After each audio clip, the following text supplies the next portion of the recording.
Ini angkat Alkitab saudara, kita deklarasikan firman Allah, karena kita percaya apa yang kita katakan itu yang terjadi. Amin. Saudara bawa Alkitab biasa atau di smartphone, saudara boleh angkat tinggi-tinggi. Iya, saudara mengulang apa yang saya katakan, angkat tinggi-tinggi. Aku percaya Alkitab adalah firman Allah. Boleh bersama-sama semangat. Iya. Semua lagi puasa ya. Ya. Ulang bersama-sama saya. Aku percaya Alkitab adalah firman Allah. Aku percaya Alkitab akan mengubah hidupku. Aku percaya Alkitab akan membawaku dari kemuliaan kepada kemuliaan. Aku percaya Alkitab akan memberkati aku. Dan aku akan memberkati banyak orang. Di dalam nama Tuhan Yesus itu terjadi. Buka bersama-sama dengan saya Injil Markus pasalnya yang ke-5, Markus pasal 5 ayat yang ke-24. Kita baca sampai ayat yang ke-34. Markus pasal 5 ayat yang ke-24 sampai ayat yang ke-34. Kalau saudara sudah dapat katakan amin. Kita baca bersama-sama 3, 2, 1. Lalu pergilah Yesus dengan orang itu. Orang banyak berbondong-bondong mengikuti dia dan berdesak-desakan dekatnya. Adalah di situ seorang perempuan yang sudah 12 tahun lamanya menderita pendarahan. Ia telah berulang-ulang diobati oleh berbagai tabib, sehingga telah dihabiskannya semua yang ada padanya, namun sama sekali tidak ada faedahnya, malah sebaliknya keadaannya makin memburuk. Dia sudah mendengar berita-berita tentang Yesus, maka di tengah-tengah orang banyak itu, ia mendekati Yesus dari belakang dan menjamah jubahnya.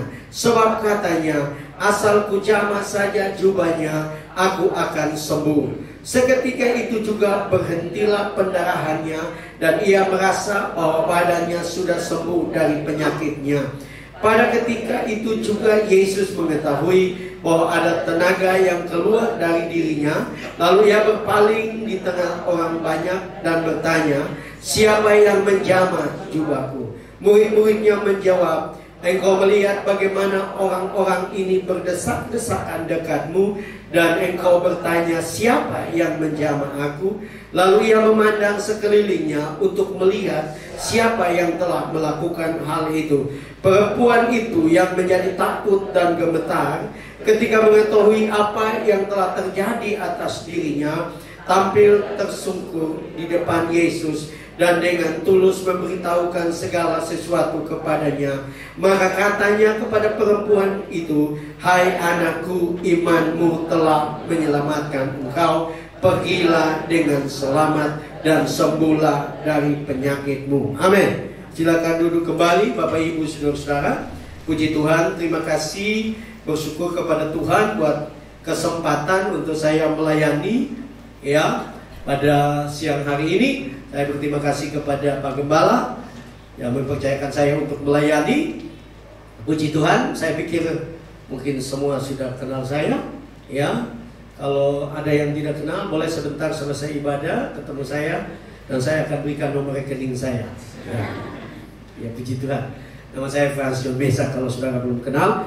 Puji Tuhan, Bapak Ibu Saudara, sore hari ini atau siang hari ini saya ingin berbicara tentang Tuhanku dahsyat dan ajaib.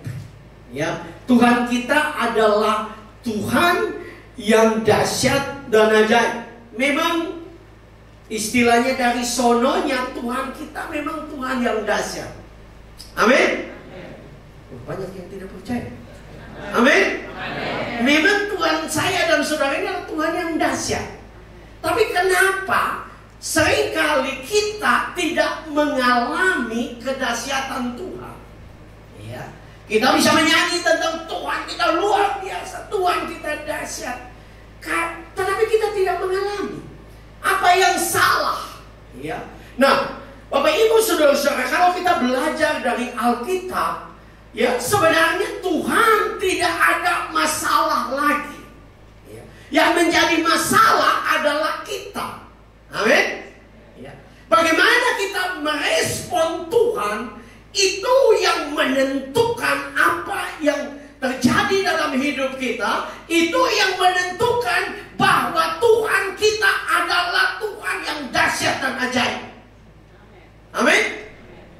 Nah, kalau kita baca kisah ini, kita menemukan bahwa perempuan ini 12 tahun sakit pendarahan. Sakit pendarahan adalah satu penyakit yang serius, ya, yang berbahaya.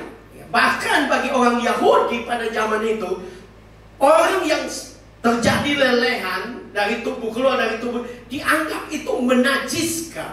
Ya, beberapa penafsir menganggap bahwa pasti suaminya telah menceraikan dia. Ya. Pasti suaminya telah meninggalkan dia. Saya percaya pasti dia kurus sekali. Ya. Tetapi Alkitab mengatakan bahwa dia mengalami sesuatu yang dahsyat. Bahkan ada tafsiran yang mengatakan bahwa wanita ini bukan orang Yahudi. Dia orang kafir. Ya. Tetapi dia mendengar tentang Yesus. Dan waktu dia dengar tentang Yesus, dia merespon dengan benar. Ya, bahkan ada pengkhotbah yang mengatakan, Bapak Ibu Saudara, pasti wanita yang sudah 12 tahun pendarahan, dia sangat lemah. Ya, sehingga waktu dia dengar tentang Yesus, dia datang kepada Yesus, pasti dia tidak jalan di jalan kita zaman sekarang yang putas. Dia jalan di daerah Palestina yang mungkin hampir mirip dengan Pulau Timor. Tandus, berbatu-batu, dan dia merangkak hanya untuk berjumpa dengan Yesus. Dan itu mengubahkan segala sesuatu. Itu mengubahkan hidupnya. Nah, bagaimana dengan kita, Bapak Ibu Saudara-saudara? Ya, seringkali kita tidak lihat mujizat Tuhan karena memang kadang-kadang kita ikut Tuhan. Ya kita ikut apa adanya. Ya, kita gereja apa adanya. Memuji Tuhan apa adanya, ya, mendengarkan firman asal-asalan, sehingga kita tidak mengalami perubahan. Ya, waktu zaman dulu, waktu pesawat belum murah, saya pernah naik kapal satu kali dan saya lapor ke bagian kerohanian dan malam itu saya khotbah di kapal. Dan waktu saya berkhotbah, sebelum saya khotbah itu ada seorang anak muda yang berdiri dan dia mulai bersaksi dengan berapi-api. Dan dia punya pernyataan sampai sekarang saya tidak pernah lupa. Dia bilang begini, kalau kita gila-gilaan dengan Tuhan, ya, maka Tuhan akan lebih lagi gila-gilaan dengan kita. Amin. Oh, banyak yang tidak percaya. Amin. Ya, sebentar lagi sudah selesai. Ya. Kalau kita gila-gilaan dengan Tuhan, Tuhan lebih gila-gilaan dengan kita. Mertua saya pendeta juga, dia suka membuat pernyataan kalau saat memberi begitu. Dia bilang kita tidak pernah bisa mengalahkan Allah dalam memberi. Ya. Artinya kita tidak bisa ikut Tuhan asal-asalan. Ayat 24 tadi kita baca, di situ dikatakan banyak orang berbondong-bondong, berdesak-desakan mengikuti Yesus. Tapi hanya satu yang mengalami mujizat. Wanita ini. Karena banyak orang bisa berbondong-bondong, berdesak-desakan. Tapi yang membuat perbedaan adalah cara wanita ini datang kepada Tuhan. Ya, kita harus datang kepada Tuhan tidak asal-asalan. Kalau kita mau lihat perubahan, kalau kita melihat mujizat, ya, kalau kita mau lihat masa depan yang luar biasa, hanya ada satu cara. Ya, kenapa? Daud itu berbeda dengan yang lain. Ya. Padahal Daud anak muda yang tertolak, tapi kenapa dia berbeda dengan orang lain? Saya percaya bahwa yang pertama pasti Daud mengasihi Tuhan, tetapi sesuatu yang membuat Tuhan memilih dia dan kemudian mengangkat dia menjadi raja yang luar biasa. Dia orang yang gila-gilaan dengan Tuhan. Dia pergi untuk mengantar makanan buat saudara-saudara di medan perang. Itu bukan tugas dia. Tapi Alkitab mengatakan dia mengambil keputusan untuk melawan Goliat. Ya, seorang pengembala yang sederhana. Dan kalau saudara perhatikan kisah itu dengan jelas, dia hanya ada satu tujuan, untuk membela kemuliaan Tuhan, nama Tuhan. Dan berani untuk lawan Goliat, seorang tentara yang berpengalaman. Dan dia hanya pengembala kambing domba, tapi dia berani. Dan itu momen yang membuat hidupnya berubah. Karena setelah itu pulang kembali ke Yerusalem, orang wanita-wanita mulai menyanyi tentang Daud. Ya, mereka berkata Saul mengalahkan beribu-ribu, tapi Daud berlaksa-laksa. Mulai Tuhan promosi. Karena itu ikut Tuhan, datang berdoa, jangan asal ikut-ikutan.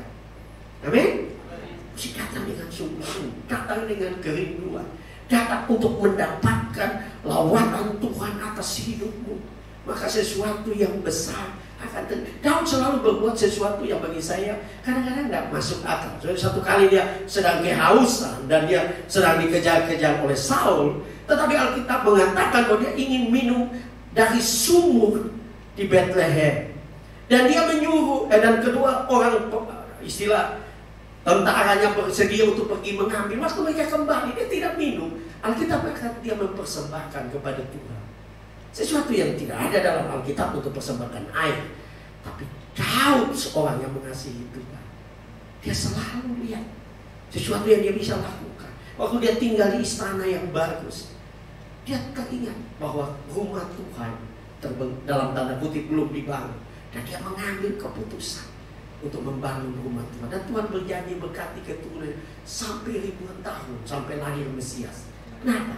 Karena dia seorang yang gila-gilaan dengan Tuhan.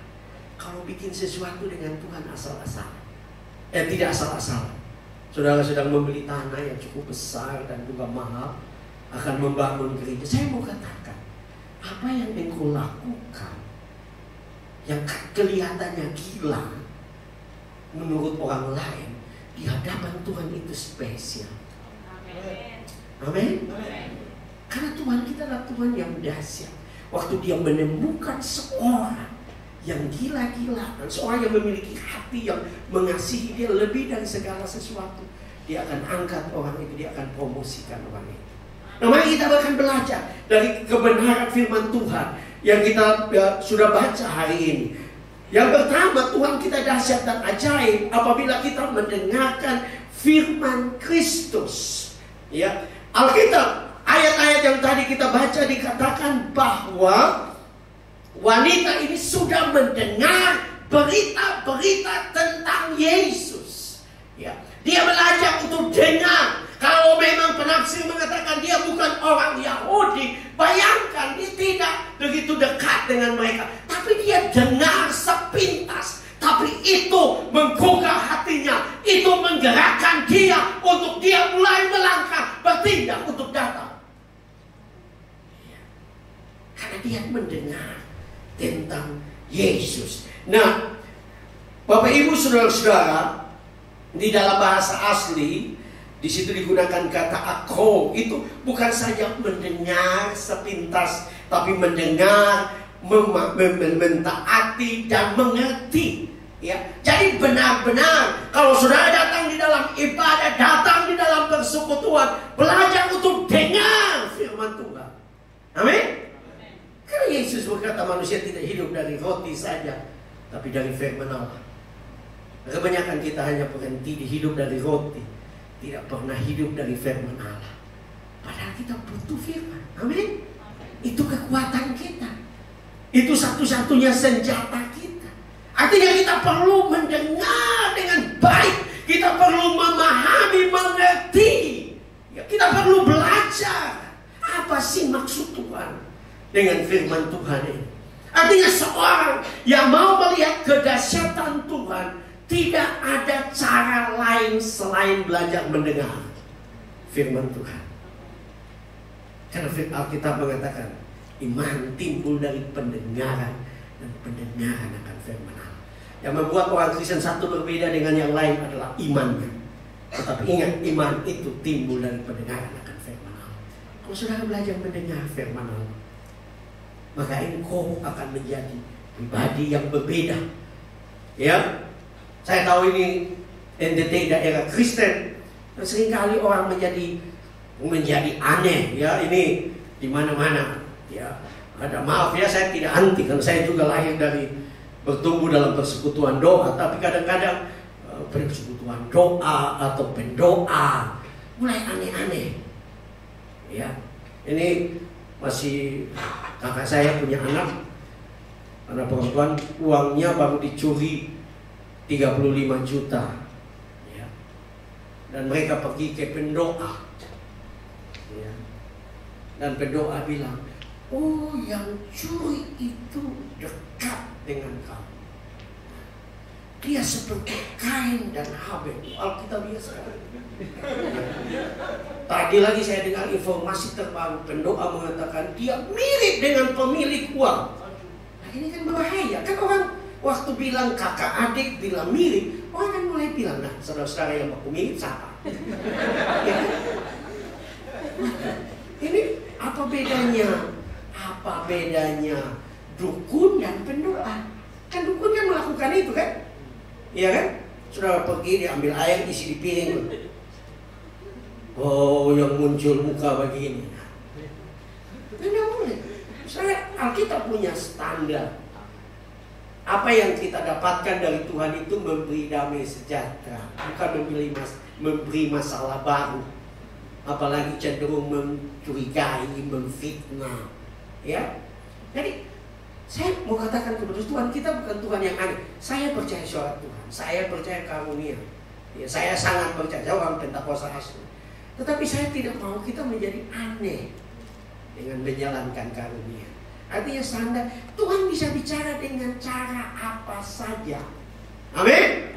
Tuhan bisa bicara dengan cara apa saja. Bisa audible, saudara bisa dengar. Ya, tapi mungkin saudara, Pak Pendeta, saya tidak bisa begitu. Saya tidak pernah alami. Tuhan bisa bicara dengan berbagai cara. Ya, Tuhan juga bisa bicara dengan Facebook. Ya, jangan buka Facebook untuk bikin status galau. Hujan, hatiku galau. Ya, saya stres itu. Statusmu harus memberkati banyak orang. Amin. Jangan persoalan di dalam rumah bawa di seluruh dunia baca. Itu kan salah. Ya. Nah, Tuhan bisa bicara. Mungkin satu pagi saudara buka Facebook, ada status yang sangat memberkati. Mungkin Tuhan sedang bicara kepada engkau. Ya. Kenapa Tuhan bisa bicara lewat Facebook, lewat WhatsApp? Karena banyak anak Tuhan sekarang lebih banyak main Facebook dan WA. Betul tidak? Ya. Kalau disuruh baca Alkitab setengah jam sudah tidak mau, tapi main Facebook 5 jam tidak apa-apa. Ya kan? Karena itu Tuhan juga disuruh mulai bermain Facebook. Ya. Jangan selalu tahu status Tuhan bermain Facebook. Kalau mungkin langsung status. Lagi rame di internet ini. Ya. Memang aneh. Puas bilang main catur itu haram. Rame sekarang. Dan Menteri Agama bilang jangan bikin malu dan ketawain orang. Ini kan malu. Saudara jangan ya, nanti sudah status.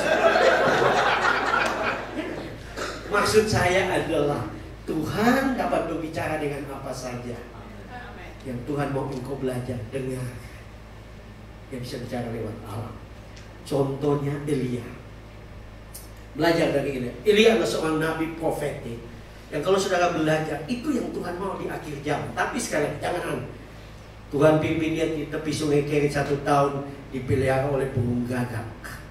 Karena dia peka dengar. Kemudian Tuhan suruh dia pindah ke Sarfat. Ya, seorang janda.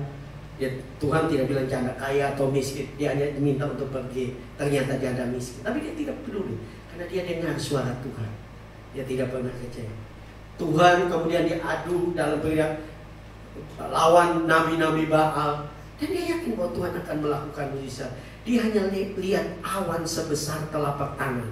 Tapi dia yakin itu Tuhan sedang bicara bahwa hujan mau turun. Amin. Iya, Tuhan bisa bicara dengan apa saja.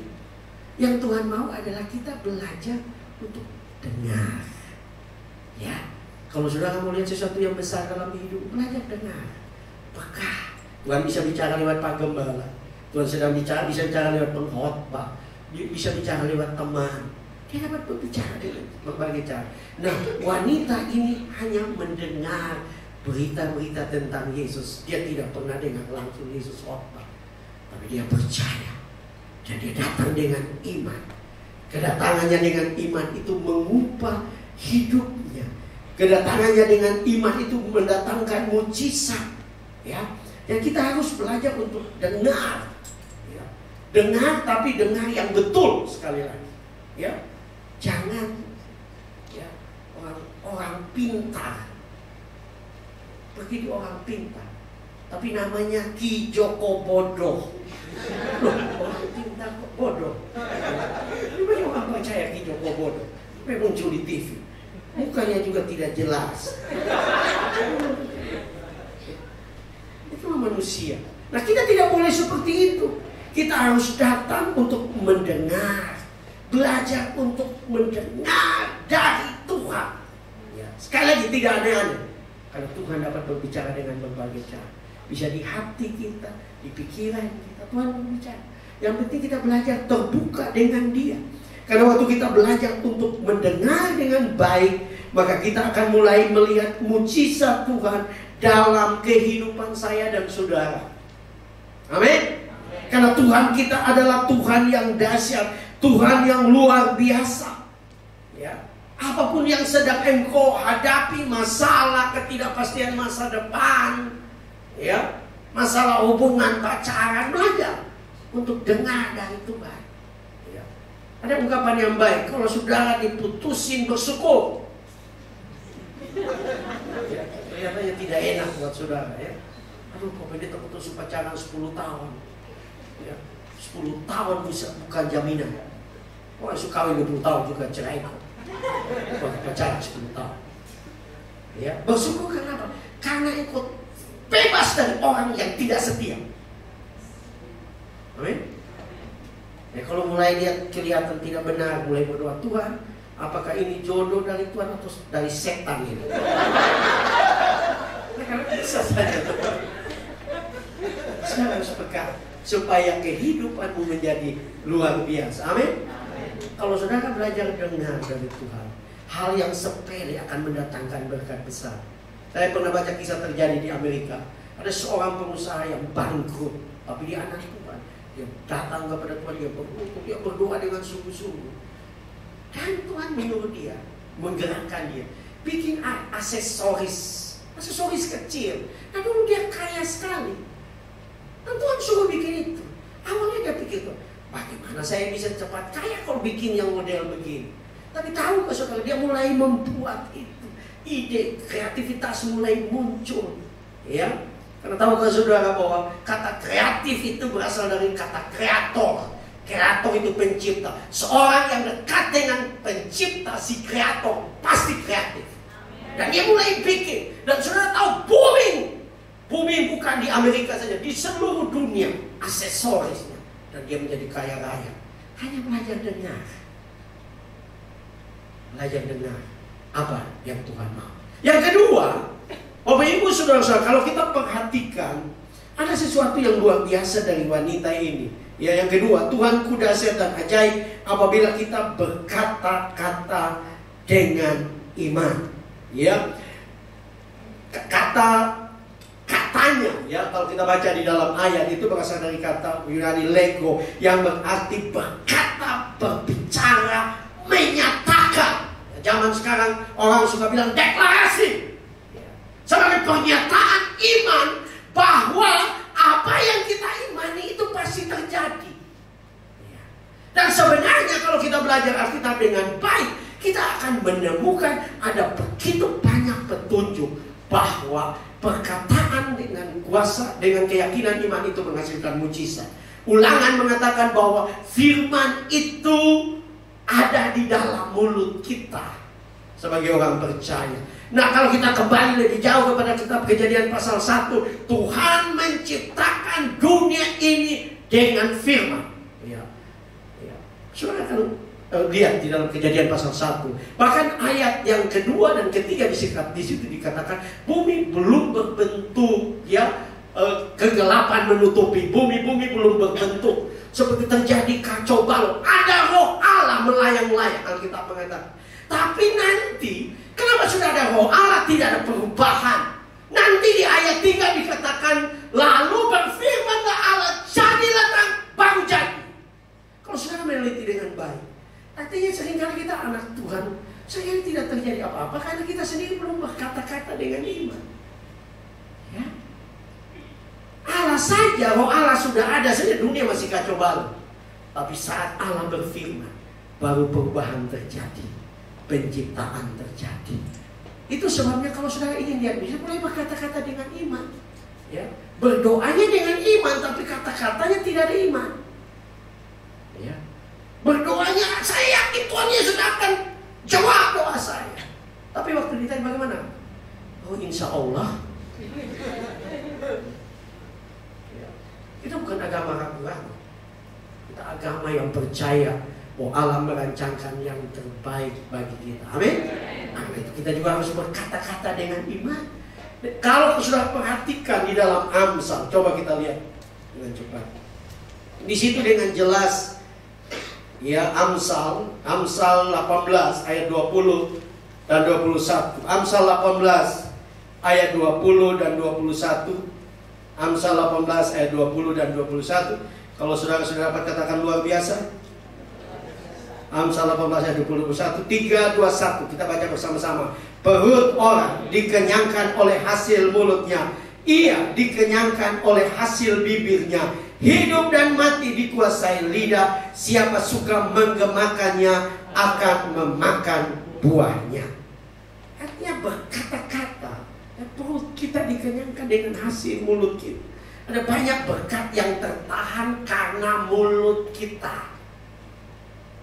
Sudah harus berkata-kata dengan iman, mendeklarasikan.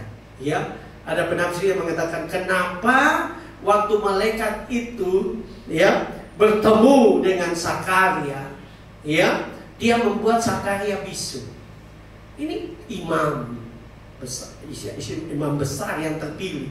Coba berdoa puluhan tahun pengen anak, muncul malaikat kasih tahu dia punya anak, dia ragu. Itu sebabnya harus bikin bisu sampai anak lahir. Beberapa penafsir mengatakan kalau tidak dibikin bisu dia akan bicara sembarang dan semua jadi kacau. Banyak orang tidak bicara sembarang, hidupnya jadi kacau, doanya jadi kacau. Ya, tahukah saudara yang mengantar jawaban doamu itu malaikat? Malaikat tidak maha ada, dia butuh waktu. Betul? Daniel berdoa 21 hari baru malaikat sampai. Ya, jadi kalau berdoa itu jangan baru 1 minggu semengeluh. 21 hari, Daniel sendiri 21 hari. Ya, nah seringkali kalau berdoa mungkin semulai 19 hari, pas hari 20 kalau mulai putus asa bakal lain, malaikat sampai bakal lain sudah.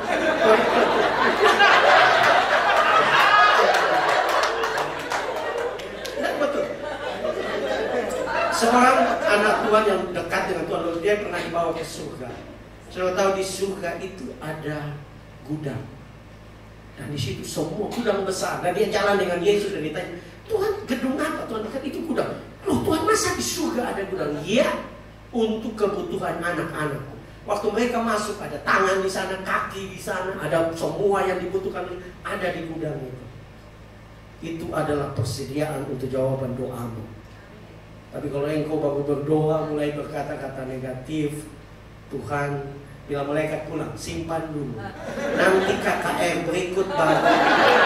Yang percaya lagi yang berdoa, antar. Ya. Dari tadi sudah berlutut berdoa, mesti yakin Tuhan jawab. Karena malaikat sedang ada di tengah jalan sekarang. Ya. Ya. Karena Tuhan kita adalah Tuhan yang baik. Amin. Wanita ini memperkatakan satu perkataan yang luar biasa. Asal aku jama, coba. Saya luar biasa wanita ini. Kalau dia betul-betul bukan orang yang dia tidak mengerti kebenaran, tapi imannya luar biasa, kata-katanya luar biasa. Dia hanya berkata asal aku jama, jumbai jiwanya, aku akan sembuh. Wow. Saya berpikir, kalau saudara baca terus, kalau tidak salah di Markus 14, di situ dikatakan satu kali Yesus lewat di satu daerah, banyak orang meminta untuk menjamah. Coba, orang tiru wanita ini. Dia punya ide awal untuk alami mujizat dengan jamah. Coba Yesus.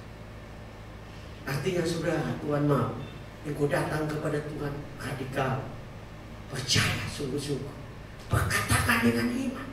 Ya, karena imanmu yang mengerjakan mujizat. John Osteen, papa dari Joel Osteen yang punya gereja terbesar di Amerika. Dia adalah seorang penginjil yang terkenal. Dalam bukunya yang saya pernah baca, dia menceritakan satu kejadian, yaitu dalam satu KKR-nya dia. Malam itu dia khotbahnya satu tema berulang-ulang, kata, oleh pilunya kamu sudah sembuh, oleh pilunya kamu sudah sembuh. Dan ada seorang wanita yang hadir yang sakit kanker stadium 4. Dokter sudah hands up. Dan dia hadir dan dia diberkati dengan firman. Dan dia mulai berkatakan, mujizat belum terjadi. Dia pulang di rumah, di dapur, di kamar mandi. Oleh pilunya saya sudah sembuh. Oleh pilunya saya sudah sembuh. Dia ulang-ulang. Beberapa hari belum terjadi, tapi dia terus bilang. Dalam buku itu John Osteen mengatakan, dia mulai berkata kata-katanya, teriakannya mulai naik, lebih tinggi, naik. Dan akhirnya sampai ke takhta Allah. Dan mujizat terjadi. Dia disembuhkan dari kanker secara sempurna. Kata-katamu akan menghasilkan mujizat. Mari percaya bahwa dia Allah yang besar. Saudara kita berkumpul, saudara-saudara berdoa di sini berkumpul untuk lihat hal yang dahsyat buat gereja. Yesus berkata, 2-3 orang berkumpul demi namaku, aku ada di tengah-tengah mereka, dan aku menjawab doa mereka. 2-3 orang bicara tentang kumpulan paling kecil. Sebenarnya pertama suami istri, 3 anak. Kita lebih dari 2-3 orang.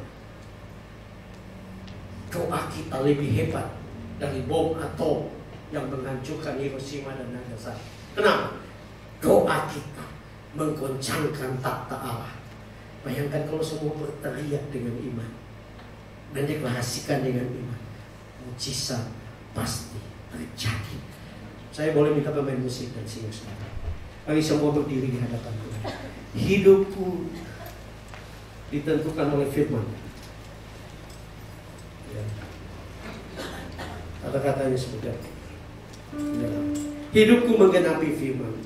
Hidupku menggenapi firman. Engkau dan saya hidup, coba boleh.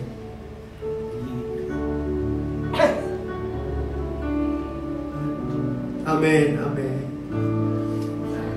Mujizat sertai tiap langkahku. Amin, amin. Kau bersamaku di dalamku, jadi bukti kebesaranmu. Oh, katakan hidupku. Hidupku menggenapi firman-Mu. Amin, amin. Tanda mujizat sertai tiap langkahku. Amin, amin. Kau bersamaku di dalamku, jadi bukti kebesaranmu. Kita ulang dari awal. Engkau sempurna, haleluya.